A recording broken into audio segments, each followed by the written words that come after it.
बिस्मिल्लाहिर्रहमानिर्रहीम। अच्छा, फ़ीपीलीपी की बात करें तो अभी वीडियो बनाने से पहले मैं फ़ीपीलीपी देख रहा था। बड़ी ज़बरदस्त जो है वो बाइंग और सेलिंग है, बहुत ज़्यादा है।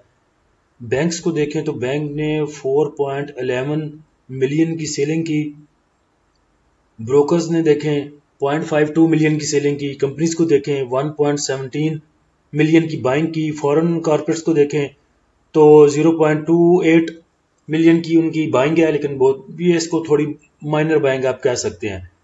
फॉरेन इंडिविजुअल्स ने सेलिंग की, इंडिविजुअल्स ने हैवी सेलिंग की 3.70 मिलियन की सेलिंग।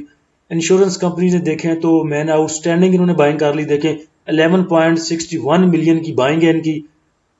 मुझे नहीं याद आता कि मैंने इससे पहले इतनी बाइंग जो है देखी हो किसी सेक्टर में एक साथ, जब से मैं फ़ीपीलीपी देख रहा हूँ, या मुझे याद नहीं। या फिर म्यूचुअल फंड्स को देखें, म्यूचुअल फंड बहुत देर से सेलिंग पे था, अभी भी सेलिंग पे है। हैवी सेलिंग की 3.47 मिलियन की सेलिंग।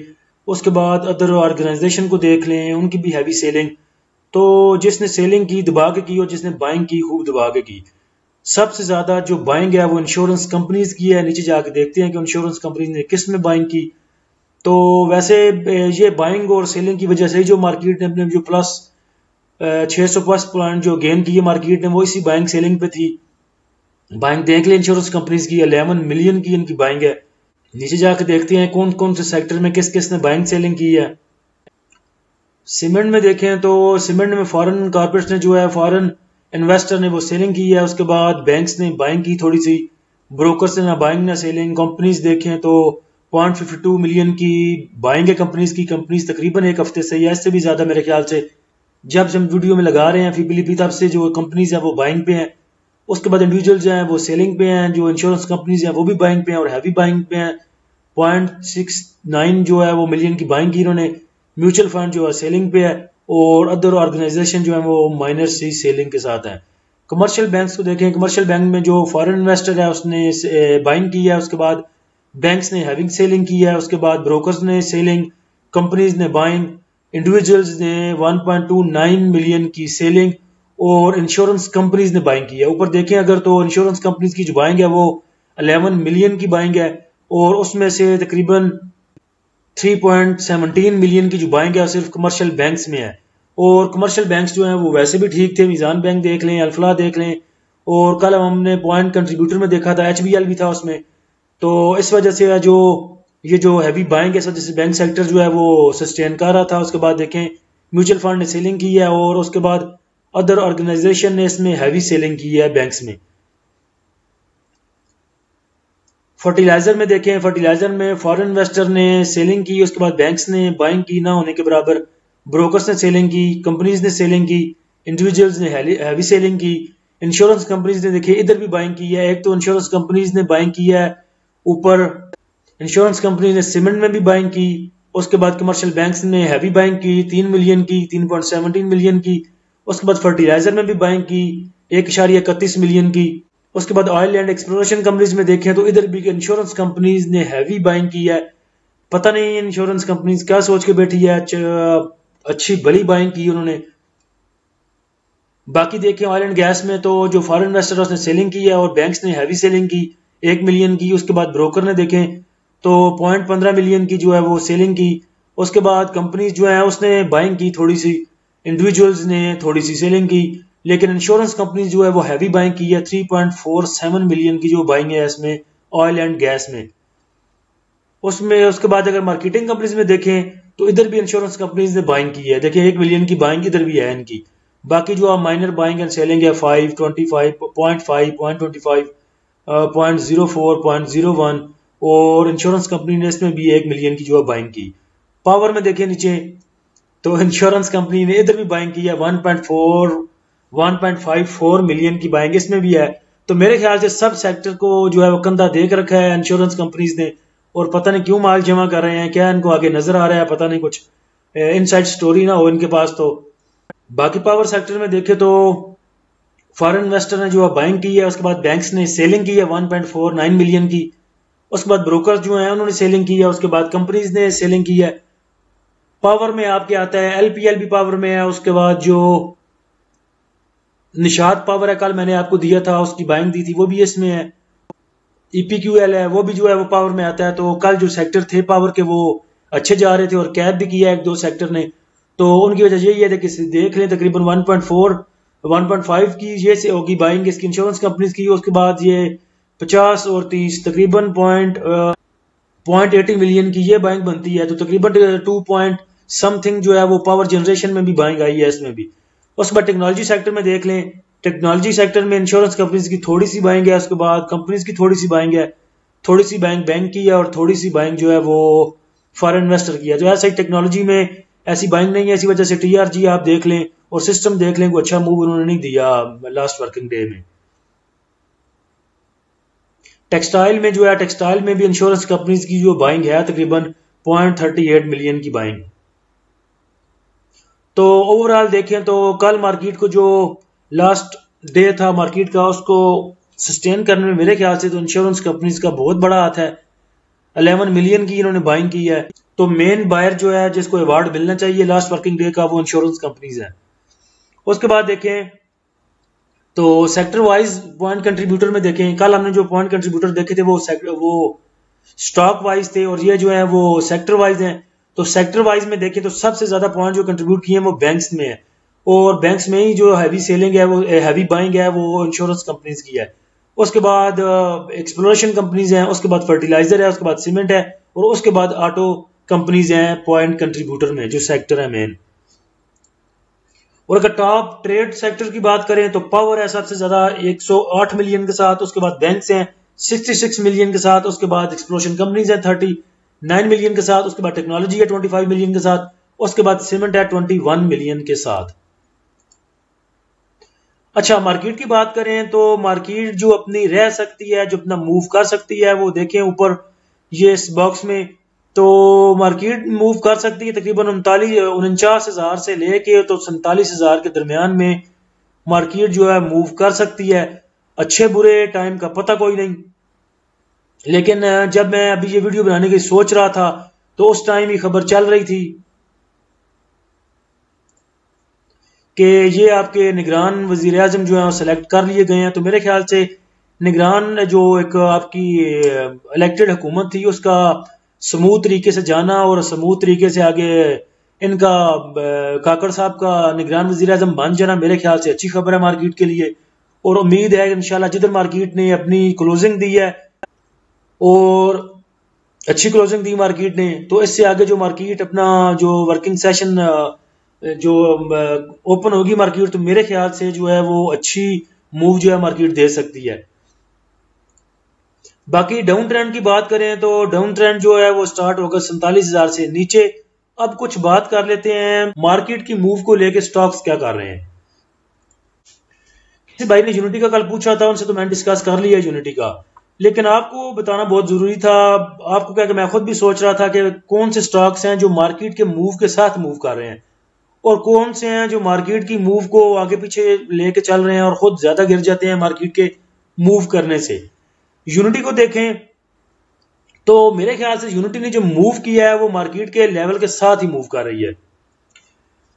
यूनिटी जब मार्केट का लेवल था 4,000 से लेके 42,000 तक, उस टाइम जो यूनिटी का शेयर था वो मूव कर रहा था 14 से 15 रुपए के दरमियान, 13 से 14 रुपए के दरमियान, 12 13 14 12 13 14 ये नीचे देख लें, 12 पौने 13 13 16 12 93 13 14 12 71 12 24 13 21 15 और 14 50।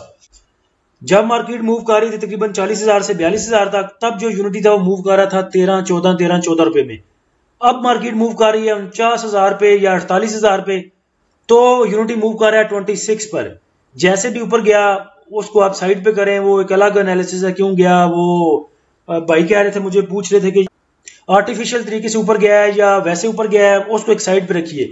लेकिन ये अच्छी बात है कि जैसे मार्केट मूव की है वैसे ही यूनिटी मूव किया है।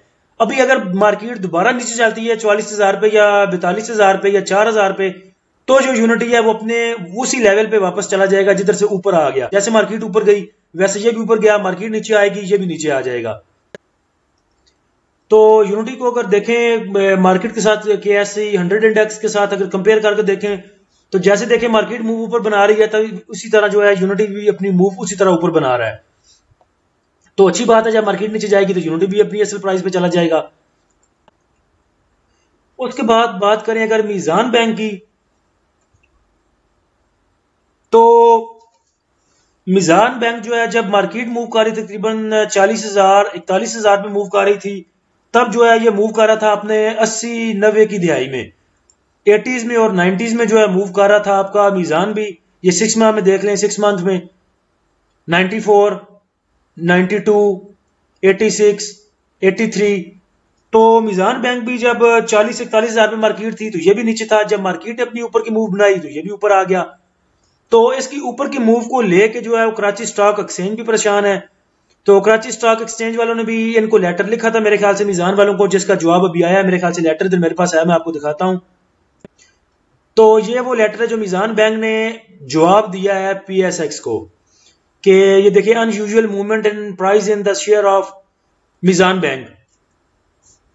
तो उसमें इन्होंने नीचे डिक्लेयर किया है, अपनी सफाई दी है कि हमारा इससे लेना देना कोई नहीं है। जैसे भी ये मूव कर रही है मीजान की प्राइस, तो उसमें कंपनी के मीजान बैंक का कुछ लेना देना नहीं है। लेकिन ये आपको देखने में पता आपको चल सकता है कि जो स्टॉक मार्केट है वो भी परेशान है इस चीज से कि मार्केट मीजान बैंक की स्टॉक की जो प्राइस है वो इतनी अप क्यों गई है ऊपर।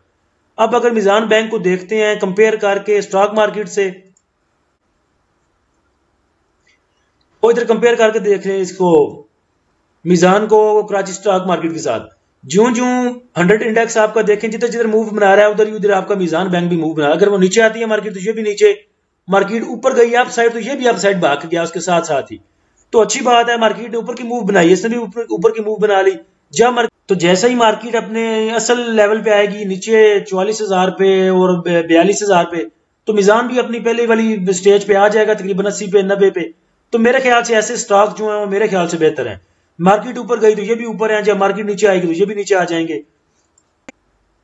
अगर शेल की बात करें तो शेल का लास्ट 6 मंथ आप देखें तो वही सेम जो है सिचुएशन है शेल की भी। जब जो मार्केट है वो 40,000 से 40,800 तक मूव कर रही थी, तो ये भी 91 रुपए में था तकरीबन, 91 में 100 में। ये देखे नीचे जब मार्केट नीचे मूव कर रही तो ये भी 103 पे था, 95 पे था, 91 से लेके 100 तक था। तो जब मार्केट 49,000 पे गई तो ये भी ऊपर चला गया, तकरीबन 133 तक गया। तो इसको देख लें, ये भी ये मार्केट की जब अप मूव बनी अप साइड, तो इसने भी अपनी अप साइड मूव बनाई। तो जब मार्केट नीचे जाएगी ये भी नीचे चला जाएगा। तो TRG को देखें, TRG के बारे में मैंने आपको बताया था कि इसको शुगर है, इसकी हड्डियों में जान नहीं है। थोड़ी सी मार्केट नीचे जाती है तो ये पहले जाके नीचे लेट जाता है, तो मैं थे आ गया कि तुम भी आई हो। तो अगर हम TRG की बात करें तो TRG की ये जो प्राइस अभी आप देख रहे हैं 98 वाली प्राइस, ये प्राइस जो है 98 से लेके 102 तक, ये जब मार्केट 41,600 पर मूव कर रही थी तब ये इसकी प्राइस थी TRG की। तकरीबन 2 मई को 5वें माह में जो है इसकी ये मूव थी TRG की। 98 वाली प्राइस तब थी जब मार्केट 41,600 पे मूव कर रही थी। अभी मार्केट मूव कर रही है 48,000 पर और TRG है 97 पर। कल की इसकी रेंज देख लें 97 से लेके 101 तक है। तो अभी जब इसकी ये वाली प्राइस 98 वाली मार्केट की जब मार्केट मूव कर रही थी 41,000 पे, तब इसकी ये प्राइस थी। अभी मार्केट मूव कर रही है 49,000 पे, 48,000 पे। इसकी TRG की प्राइस अब 98 पे है। तो आप खुद सोच सकते हैं कि दोबारा जब मार्केट जाएगी 41,000 पे तो TRG तो मेरे ख्याल से नजर ही नहीं आएगा इंडेक्स में। ये जितने भी स्टॉक्स मैंने आपसे बात की, मीजान हो गया, यूनिटी, शेल, TRG, मेरे ख्याल से इन सब में एंट्री अब बनती नहीं इस लेवल पे, क्योंकि जो मार्केट के साथ ऊपर गए हैं वो ऑलरेडी इतनी हाई प्राइस पे चले गए हैं, उनको लेना बनता नहीं। और TRG जो है ये मार्केट के सस्टेन करने पे 48,000 के सस्टेन करने पे ही खुद इतना नीचे आ चुका है कि इसकी बाइंग नहीं बनती, क्योंकि पता नहीं इसने किधर जाके खड़ा होना है। और फिर ये ऊपर भी बहुत स्लोली आता है। 5वें महीने का मई में ये नीचे गया था, मई, जून, जुलाई, अगस्त, और अगस्त को आके इसने थोड़ी सी रेस पकड़ी थी, ऊपर आया था तकरीबन 107-8 तक। और फिर देखें कि 4-5-10 दिन में फिर जी 98 पे आ गया है। तो TRG से मेरे ख्याल से जरा बच के इसमें एंट्री लें, स्टॉप लॉस यूज करें इसमें, तो फिर ही बचा जा सकता है। मेरे ख्याल से अभी जो काम करना बनता है हमारा, वही स्टॉक्स में काम करना बनता है हमारा, जो रिजल्ट बेस्ड स्टॉक हैं। आप देख लें पीछे सारा सिनेरियो कि रिजल्ट बेस्ड स्टॉक जो है वो अपने रिजल्ट वाले अनाउंस होने से एक दिन पहले अच्छी मूव दे जाते हैं, हमें प्रॉफिट दे जाते हैं। वो फिर हमारी लालच है कि हम उन्हें उस दिन नहीं बेचते, पूरा नहीं सेल करते, और कुछ रिजल्ट वाले दिन के लिए रखते हैं और कुछ रिजल्ट अनाउंस होने के लिए भी रखते हैं। तो वो हमारी अपनी एक लालच है, उसके लिए हम रखते हैं। लेकिन जितने भी रिजल्ट बेस्ड स्टॉक हैं वो हमें सब अच्छी मूव दे के गए हैं, अच्छा गेन दे के गए हैं। सिर्फ एक स्टॉक था ईपीसीएल जो हमें नहीं दे के गया अच्छी गेन, लेकिन अब वो भी जो है अपनी गेन उसने बना ली है, दोबारा मूव बना लिया है। वो भी उस स्टेज पे आ गया है जहां पे हमें जो है वो लॉस नहीं हो रहा। 14 अगस्त को फिर ये रखेंगे कि नेक्स्ट जो मूव है मार्केट की वो क्या हो सकती है, और कौन से स्टॉक्स में जो वो मूव बन सकती है, या कौन से सेक्टर में मूव जो है वो बन सकती है। तो तब तक के लिए इजाजत दीजिए। अल्लाह हम सबका हामी और नासिर हो। अल्लाह हाफिज।